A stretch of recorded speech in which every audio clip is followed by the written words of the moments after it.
की व्यवस्था हमारे मुल्क में खड़ी हो, इसको लेकर हम लोगों ने ये कैंपेन छात्रों की गूंज लॉन्च किया है। उसके तहत मेरा कोटा में बार बार यहाँ पर आना होगा। आने वाले 40 दिनों में मैं खुद यहाँ पर, हम लोग कॉलेजेस में जाएंगे, यूनिवर्सिटी में जाएंगे, हॉस्टल्स में जाएंगे, कोचिंग सेंटर पे जाएंगे, बच्चों से बात करेंगे, टीचर से बात करेंगे, कोचिंग सेंटर के ऑनर से बात करेंगे, आम जनता से बात करेंगे और सबसे ये एक गूंज बनाने की कोशिश करेंगे, छात्रों की गूंज खड़ी करने की कोशिश करेंगे कि इस प्रकार का शिक्षा का व्यवस्था, इस प्रकार का परीक्षा में पेपर लीक होना किसी कीमत पर हमें मंजूर नहीं, हमें बर्दाश्त नहीं। तो 1 अगस्त के दिन कलेक्टर कचेरी का घेराव पूरे 28 प्रदेश में, 28 सिटीज में एक साथ होगा। कोटा में भी हम लोग एक बड़ा कार्यक्रम करेंगे और उसके बाद यहाँ के स्टूडेंट्स, छात्र, नौजवानों को मिलकर सब लोग हम लोग चलो दिल्ली में जाएंगे और वहां पर सड़कों को जाम करेंगे। तो ये बात आपके बीच में रखना चाहते हैं। जिग्नेश भाई, मेरा पहला सवाल ये है कि आप शिक्षा व्यवस्था को सुधारने की लिए आंदोलन कर रहे हैं या कोचिंग सिस्टम के खिलाफ आंदोलन कर रहे हैं? नहीं, शिक्षा व्यवस्था, जो कोचिंग सिस्टम के लोग हैं उनका भी कंट्रीब्यूशन है। उनके वहां पे जो बच्चों पढ़े वो डॉक्टर बने हैं, इंजीनियर बने, आईएएस बने, आईपीएस बने, तो हिंदुस्तान में लोगों का नाम भी रोशन किया है। हमारा तो भारत सरकार से सवाल है, जब 10 साल के भीतर 90 के करीब एग्जाम्स का पेपर लीक हुआ। नहीं, यहाँ पेपर लीक का अलग विषय है। आप बार बार कह रहे हैं, आपके नेता बार बार कह रहे हैं कि देश की शिक्षा व्यवस्था इश्यू में है, शिक्षा व्यवस्था ही सुधरनी चाहिए। लेकिन शिक्षा व्यवस्था सुधरने का विकल्प देने की बजाय, रास्ता बताने की बजाय बार बार आप लोग कोचिंग पर फोकस क्यों कर रहे हैं कि कोचिंग, आप बोल रहे हैं कि 5 लाख रुपए खर्च करता है बच्चा कोचिंग की तैयारी में। इसका मतलब कोचिंग के खिलाफ है ना आपका आंदोलन? नहीं, बिल्कुल नहीं, ये तो आप खुद कह रहे हैं, ये आपका पर्सपेक्टिव है, हमारा पर्सपेक्टिव ये नहीं। वही तो स्पष्ट, आप अगर सुधारेंगे तो कैसे सुधारेंगे? कैसे सुधारेंगे? अच्छी सरकारी स्कूल बने, 93,000 सरकारी स्कूल मोदी जी की सरकार के शासन के दौरान बंद हो चुके। एक स्कूल में करीब 300 से 400 स्टूडेंट्स का पढ़ाई बंद हुआ तो वो आंकड़ा करीब 2-2.25 करोड़ तक पहुंचेगा। ये 2-2.25 करोड़ लोग कौन है? किसान का बेटा है, मजदूर का बेटा है, कोई ओबीसी है, कोई डीएनटी है, कोई आदिवासी है, कोई दलित है, गरीब गुरबा के बेटे बेटियां हैं। तो इस प्रकार के सरकारी स्कूलों को बंद नहीं करना चाहिए, सरकारी स्कूलों को प्रोत्साहन मिलना चाहिए। मेरा शिक्षा का बजट बढ़ना चाहिए। मेरा सवाल फिर वही, रोड मैप क्या है? शिक्षा व्यवस्था को सुधारने का आपका रोड मैप क्या है? वो लोग जानना चाहते हैं। यही रोड मैप है, अच्छी शिक्षा की क्वालिटी मिले, अफोर्डेबल एजुकेशन हो, नई सरकारी स्कूल बने, अच्छी कॉलेजेस खड़ी हो, आपकी खाली पड़े सरकारी पदों में भर्ती की जाए। आपकी सरकार में जो राजस्थान की कांग्रेस सरकार है उसमें 19 पेपर लीक हुए, जिसमें से एक शिक्षक भर्ती का भी था। सॉरी, आपकी जब कांग्रेस की सरकार थी राजस्थान में तब 19 पेपर लीक हुए, जिसमें से एक शिक्षक भर्ती का पेपर भी था, एक दरोगा का भी था। तो उस पर हमारी सरकारों ने कार्रवाई भी की है, मुकदमे भी दर्ज हुए, गिरफ्तारियां भी हुई। गुजरात में तो 100 से 150 लोगों की गिरफ्तारी तक नहीं हुई।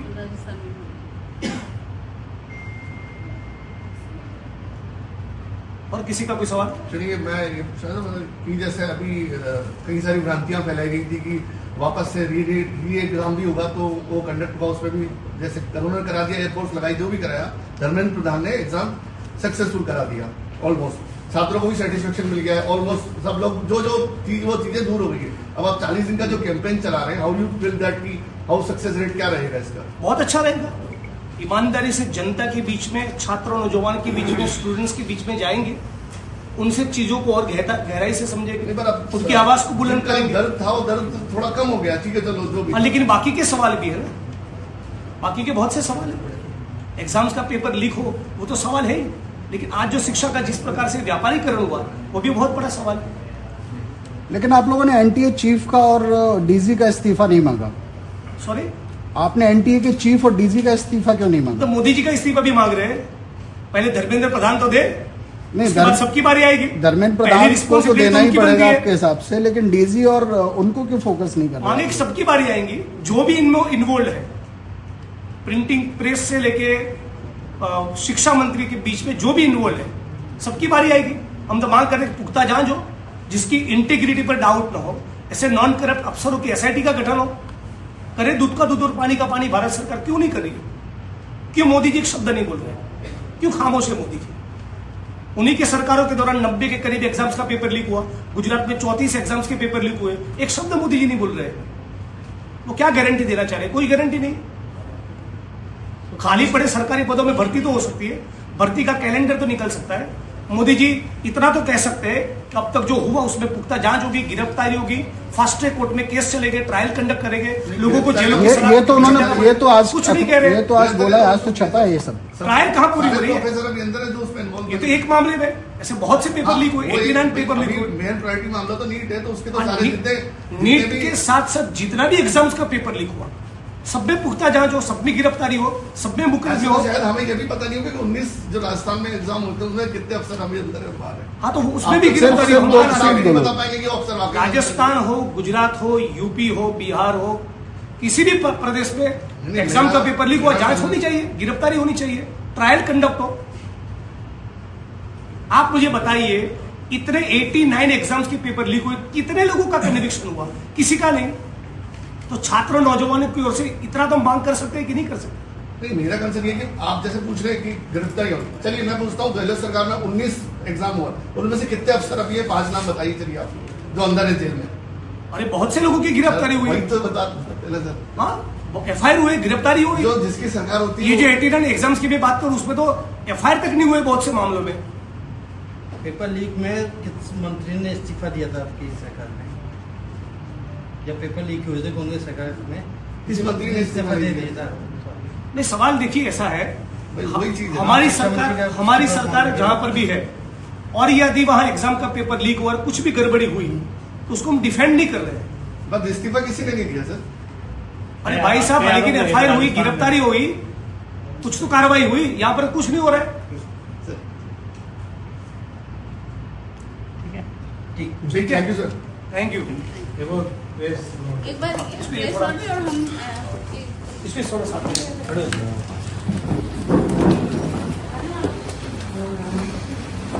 चलो आगे।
नमस्कार। और साथ में यहाँ उपस्थित हमारे AICC से पधारे हुए प्रभारी जो छात्रों की गूंज को लेकर के स्पेशली आप लोगों से मिलने बात करने आए हैं, और आप लोगों के माध्यम से जो छात्रों की गूंज प्रोग्राम 17 तारीख को हमारे यहाँ कोटा में ऐतिहासिक हुआ, उसके लिए सबसे पहले मैं मीडिया के सभी साथियों को धन्यवाद देना चाहती हूँ।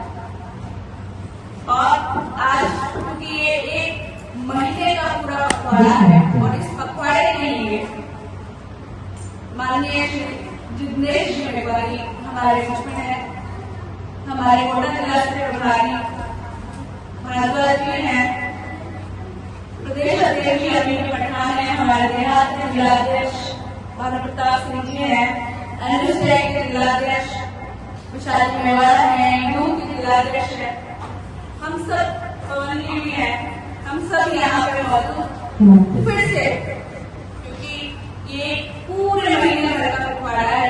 और 9 अगस्त को दिल्ली में एक बड़ा भव्य आयोजन जो छात्रों की गूंज को लेकर के होगा, इसी सारी तैयारी में और बच्चों को हम कैसे उनकी बात फिर से सुन सके, इस बात को लेकर के आज आप सबसे मुलाकात करना और एक प्रेस कॉन्फ्रेंस के माध्यम से आपसे बातचीत करना ही हमारा उद्देश्य है।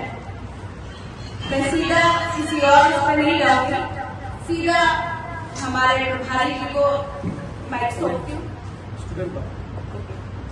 प्रभारी जी का कहना है कि पहले जो खुद इस पीड़ा को देख चुकी हैं, झेल चुकी हैं, और उन्होंने क्या महसूस किया है, वो बच्ची भी हमारे साथ है। वो आपको खुद बताएंगे कि वास्तव में बच्चा क्या महसूस करता है उस समय, जब खुद ऐसे समय में जब एग्जाम हो गया, खुद के घर परिवार की स्थिति ठीक नहीं हो, तब फिर से दोबारा फीस देना उस बच्चे के लिए और उसके परिवार के लिए कितना मुश्किल हो जाता है। ये सब चीजें आपको बच्चा खुद बताएगा। आपके बीच में है स्टूडेंट। मेरा नाम जिया वसवानी है। मैं नीट 2024 की छात्रा हूँ। ये मेरा पहला अटेम्प्ट था। मैंने 11th और 12th दोनों साल तैयारी में हम लोग नीट दे के आते हैं। उसके बाद रिलैक्स भी नहीं होते और हमें पता चलता है कि हमारा पेपर नहीं होता। फिर से रीस्टार्ट करना, उसी पेज पे मेहनत करना एक बहुत मुश्किल था। एक बच्चा 14-15 घंटे डेली पढ़ के अपना पूरा सिलेबस कवर करके एग्जाम हॉल में पहुंचता है, आता है। उसको ये भी पता नहीं होता कि मेरा सिलेक्शन हो रहा होता है या नहीं हो रहा होता, और जब न्यूज आती है कि आपका पेपर लीक हो, काफी बड़ी मेहनत करना बहुत मुश्किल होता है। उसके बाद दिमाग में बस एक ही बात होता है कि हाँ ये वाला पेपर अच्छा गया था, पता नहीं जो आएगा वो हार्ड आएगा या इजी आएगा या होगा या नहीं होगा। मैं खुद जब वापस सिलेबस रिवाइज करेंगे तो मेरे दिमाग में बार बार यही चीज आती है, पेपर कब आ गया, मेरा सिलेक्शन नहीं हुआ। मतलब मेरे दोस्त ऐसे भी थे जिनका सिर्फ एक क्वेश्चन से सिलेक्शन हो रहा था। जैसे कट ऑफ कितनी जा रही थी उसमें 5 नंबर उनके ज्यादा थे, मतलब एक क्वेश्चन। उन लोगों के लिए मेहनत करना उसमें भी ज्यादा मुश्किल होता है कि कहीं वो एक क्वेश्चन मुझसे होगा या नहीं होगा, मेरा सिलेक्शन होगा या नहीं।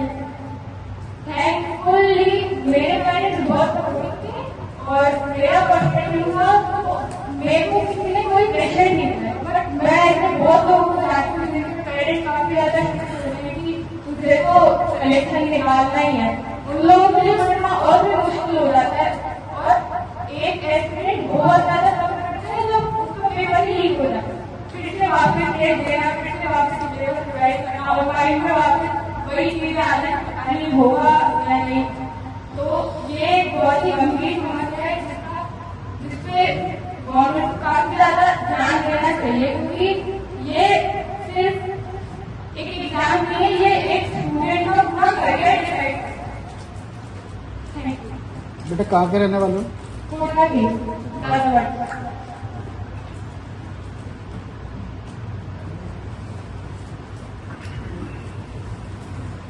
आपने ये बेटी की बात सुनी और मैं समझती हूँ कि आपने कहीं हद तक समझो। अब सीधा बिना किसी टाइम वेस्ट के हम सीधा हमारे प्रधानी जी को हमारे और वो आपसे सीधा संवाद करें। सभी पत्रकार साथियों का, सभी मीडिया कर्मियों का, कैमरामैन का इस प्रेस कॉन्फ्रेंस में, इस प्रेस वार्ता में स्वागत है। कुल मिलाकर बात यह है, जो जिया ने रखी, यही दर्द, यही पीड़ा मुल्क के सारे स्टूडेंट्स की है। हम लोग इस बात को लेकर डिटरमाइंड है, चाहे कुछ भी हो जाए, अब धर्मेंद्र प्रधान के इस्तीफे से कम कुछ नहीं चलेगा। हर कीमत पर धर्मेंद्र प्रधान का इस्तीफा हो, एग्जाम्स वाटर टाइट तरीके से कंडक्ट किए जाए। आने वाले दिनों में कभी कोई एग्जाम्स का पेपर किसी भी कीमत पर लीक न हो, और साथ साथ एक भर्ती का कैलेंडर बाहर पड़े, ताकि छात्रों को, नौजवानों को ये भरोसा रहे कि आने वाले 2 साल में, 5 साल में, 10 साल के भीतर हमारी सरकारें कितने लोगों को रोजगार देना चाहती है। इन 3 ठोस मांगों को लेकर आज मैं यहां छात्रों की गूंज इस कैंपेन को लॉन्च करने के लिए गुजरात से, अहमदाबाद से आपके बीच में उपस्थित हूं। और इसी प्रकार भारत के दूसरे 28 प्रदेशों में, 28 शहरों में हमारी टीम इस छात्रों की गूंज कैंपेन को लॉन्च कर रही है। ये कैंपेन लगातार 40 दिन तक चलेगी और 1 अगस्त के दिन 28 पॉकेट्स में, 28 शहरों में एक साथ बहुत बड़ा प्रोटेस्ट होगा धर्मेंद्र प्रताप के इस्तीफे की मांग को लेकर, और 1 अगस्त के कार्यक्रम के बाद वो सारी ऊर्जा मिलाकर चलो दिल्ली का कॉल हम लोगों ने दिया है 9 अगस्त के दिन। यानी कि पूरा 40-45 दिन का ये प्रोग्राम है, पूरा ये कैंपेन है। मामला आप तमाम लोग जानते हैं। मैं अभी बैठा हूं इस वक्त पे कोटा पे। हम लोग कहते हैं कि हिंदुस्तान का जो सौंदर्य है, भारत का जो चार्म है, उसकी विविधता है। ये बात कोटा को भी लागू होती है। कोटा में मुल्क के हर एक कोने से, हर एक इलाके से सभी जाति और धर्म के लोग अपने ख्वाब लेकर, अपनी आकांक्षाएं लेकर, अपने सपने लेकर पढ़ाई करने के लिए आते हैं। कोई किसान का बेटा है, कोई पशुपालक का बेटा है, कोई मजदूर का बेटा है, कोई छोटे कर्मचारी का बेटा है, कोई ठेला लगाने वाला है, कोई रैकड़ी लगाने वाले परिवार से आता है, किसी का माँ बाप ऑटो रिक्शा चलाने वाला है। तो ये सारे हिंदुस्तान के, भारत के आम नागरिकों के परिवार के बेटे बेटियां, इनकी जैसी बेटियां और बेटे कोटा में आकर रहते हैं, सीकर में रहते हैं, हैदराबाद में, सूरत में, बड़ौदा में, अहमदाबाद में, बंबई में, दिल्ली में। और उनका एक ही ख्वाब होता है, एक ही सपना होता है कि उनको कोई नौकरी मिल जाए। नीट के एग्जाम्स की प्रिपरेशन हम जानते हैं 20 से 25 लाख स्टूडेंट्स करते हैं। वो सारे आम परिवार के लोग जब सीकर जाके बसते हैं, या हैदराबाद में 2 साल रहते हैं, या बेंगलोर में 2-3 साल रहते हैं, या कोटा में 2-3 साल रहते हैं, तो एक एक स्टूडेंट के पीछे उनके परिवार का 3.5-4 लाख से लेकर 6-7 लाख तक का खर्चा होता है। राहुल जी ने जो प्रेजेंटेशन दिखाया उसमें चीजें बहुत साफ हो गई। भारत सरकार के शिक्षा विभाग का बजट 1.4 लाख करोड़ के करीब है, लेकिन नीट के स्टूडेंट्स जो एग्जाम्स का प्रिपरेशन करते हैं, उनकी जेब में से, उनके माँ बाप का जो खर्चा हुआ है वो करीब करीब 1.2 लाख करोड़ है। बाकी की दूसरी एग्जाम्स को मिलाए तो भारत सरकार के 3 डिपार्टमेंट के बजट से भी ज्यादा खर्चा पेरेंट्स को अपने बच्चों के पीछे करना पड़ रहा है। ये परिस्थिति हमारे लिए बहुत दर्दनाक है, चिंताजनक है। ये परिस्थिति हेल्दी नहीं। एजुकेशन हमारे मुल्क में एक कॉमर्स का कमोडिटी बन चुका है, राइट। और इतनी भयंकर बेरोजगारी, और इसमें भी मोदी जी का वो वचन, वो वायदा, वो दावा कि हर साल 2 करोड़ रोजगार देंगे, आज उस बात को 12 साल हो गए। छलावे की भी हद होती है, उसकी भी कोई सीमा होती है। मोदी जी से झूठ के अलावा कोई अपेक्षा नहीं थी, लेकिन हर साल 2 करोड़ का रोजगार का वचन दिया, आज 12 साल हो गए। 24 करोड़ के मुकाबले 24 लाख लोगों को भी रोजगार नहीं मिला। यहां तक कि 24 लाख लोगों को रोजगार हमारे प्रदेश गुजरात में भी नहीं मिला। गुजरात में भी पिछले 2014 से 2024 के बीच में 34 बोर्ड, यूनिवर्सिटी और दूसरी कॉम्पिटिटिव एग्जाम्स के कम से कम 34 एग्जाम्स का पेपर लीक हुआ है। आज ही गुजरात के किसी विसल ब्लोअर से मैं सुबह बात कर रहा था कि भाई मुझे प्रेस से आज कोटा में बात करनी, मुझे कुछ आंकड़ा दो, इन 34 एग्जाम्स के पेपर लीक के मामले में क्या कार्रवाई हुई। उन्होंने बोला कि कम से कम 150 लोगों की गिरफ्तारी आज दिन तक हुई ही नहीं। कम से कम 13 मामले में न कोई जांच हुई, न एफआईआर दर्ज हुआ। और 2014 से लेकर 24 के बीच में ये 34 एग्जाम्स का पेपर जो लीक हुआ, तथा कथित स्वर्णिम नंबर 1 वाइब्रेंट गुजरात में, गुजरात मॉडल वाले गुजरात में, उसमें से एक भी व्यक्ति का, एक भी कसूरवार का, एक भी व्यक्ति के, एक भी आरोपी अभियुक्त के खिलाफ मुकदमा सिद्ध हुआ नहीं, किसी को भी कन्विक्ट नहीं किया गया। मतलब कि कोई भी पेपर लीक करने वाला भाजपाई या दूसरा अभियुक्त आज जेल की सलाखों के पीछे नहीं।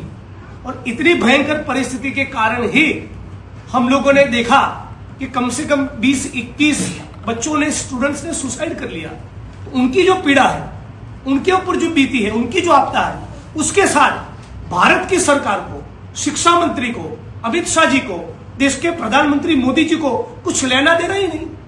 जिन बच्चों ने सुसाइड किया, उनकी मां के वो आंसू पोंछने तक नहीं गए, उनके परिवार जाकर उनके कंधों पर हाथ भी नहीं रखा। वो भारत की जनता को, भारत के जेनजीज को, स्टूडेंट्स को, छात्रों, नौजवान को इतने हादसों के बावजूद भी ये गारंटी देना नहीं चाहते कि ये वाकया जो नीट का हुआ वो आखिरी था। दोबारा किसी कीमत पर उतना वाटर टाइट हम लोग एग्जाम कंडक्ट करेंगे कि जीवन में दोबारा कभी इस मुल्क में कोई एग्जाम का पेपर लीक होगा ही नहीं। इतना भी आश्वस्त मोदी जी और हमारे शिक्षा मंत्री नहीं करना चाहते। यहां तक कि जिन्होंने अपने अपने बेटे बेटियों को खाया सुसाइड के चलते, उनके आंख के आंसू भी पोंछने नहीं गए, उनके घर का एक चक्कर भी नहीं लगाया और उनके लिए श्रद्धांजलि के 2 शब्द तक नहीं गए। इतनी भयंकर सिचुएशन है। तो हम लोगों ने भी देखा आज जिस प्रकार से बेरोजगारी उसकी चरम सीमा पर है, महंगाई उसकी चरम सीमा पर है, खाली पड़े सरकारी पदों में भर्ती नहीं हो रही, मनरेगा जैसी योजना को खत्म कर दिया। आज मेरे पास, हम लोग राजस्थान में बैठे हैं, एक पीरियडिकल लेबर सर्वे का रिपोर्ट मेरे पास है। इस रिपोर्ट को मैं आज पढ़ रहा था तो पता चला कि 15 से 29 साल की एज में, ये भारत सरकार का रिपोर्ट है, 15 से 29 साल की एज में शहरी इलाके में यदि 100 युवा रोजगार की तलाश करते हैं, जॉब की सरकार से मांग करते हैं, तो 100 में से हिंदुस्तान में केवल 18 लोगों को ही रोजगार मिलता है। लेकिन यहां की राजस्थान की हालत है, 100 में से 30 लोग, उनको रोजगार नहीं मिलता, उनको जॉब नहीं मिलता। तो राष्ट्रीय जो एवरेज है उससे भी ज्यादा भयंकर परिस्थिति यहां पर है। आज से ठीक 1 साल पहले का जो रिपोर्ट आया, 100 में से 30 लोगों को नहीं मिलता, मतलब 30 लोगों को रोजगार नहीं मिलता, 70 लोगों को मिलता है। नहीं 30 लोगों को ही मिलता है। राष्ट्रीय एवरेज 18 है, यहाँ केवल 30 को मिलता है, 70 को नहीं मिलता है। और ये राष्ट्रीय एवरेज से भी ज्यादा खतरनाक परिस्थिति यहाँ पर राजस्थान में है। दूसरी प्रकार से एक बात आपके बीच में ये भी रखना चाहूंगा कि हमारे देश में 100 में से 40-45 बच्चे कुपोषित रहते हैं। जब बच्चा 5-6 साल की आयु को क्रॉस करता है, तब तक यदि उसको कुपोषण से मुक्त नहीं किया गया तो उसके ब्रेन का फंक्शनिंग, उसकी जो कॉग्निटिव एबिलिटीज है वो स्टेगनेंट, स्थिर हो जाती है। फिर यदि उसकी उम्र 6 साल, 7 साल, 8 साल हो गए, फिर कितना भी आपको उसको क्वालिटी का फूड खिलाओ, उसका ब्रेन का एक हद से ज्यादा फंक्शनिंग डेवलप नहीं होता। यानी कि 100 में से 40-45 बच्चों को तो अब ऐसे ही कॉम्पिटिटिव एग्जाम्स की इस दौड़ में से बाहर कर देते हैं। तो एक तरफ भयंकर बेरोजगारी, भयंकर महंगाई, खाली पड़े हुए रिक्त पदों में सरकारी नियुक्ति नहीं हो रही, और उसमें से इतनी बड़ी तादाद में पिछले 10-12 साल में 90 के करीब एग्जाम्स के पेपर लीक हुए हैं। तो हम लोगों ने, ऐसा कांग्रेस पार्टी तय किया है, NSUI, यूथ कांग्रेस और पूरी पार्टी मिलकर धर्मेंद्र प्रधान जी के इस्तीफे की मांग को लेकर, और ये जो पूरी व्यवस्था जो एक प्रकार से ध्वस्त हो चुकी है, हमारे वहां रोजगार का सिस्टम हो, शिक्षा का जो सिस्टम हो, पूरा कोलैप्स हो चुका है। और छात्र नौजवान डिप्रेशन में चले जाते हैं, सुसाइड करते हैं, उनके ऊपर एक साइकोलॉजिकल एक नेगेटिव इंपैक्ट हो रहा है। इन परिस्थिति में से हमारा छात्र नौजवान बाहर निकले, कांग्रेस पार्टी, राहुल जी, हम सभी लोग उनके साथ डटकर खड़े रहे, उनके कंधों पर हाथ रखे।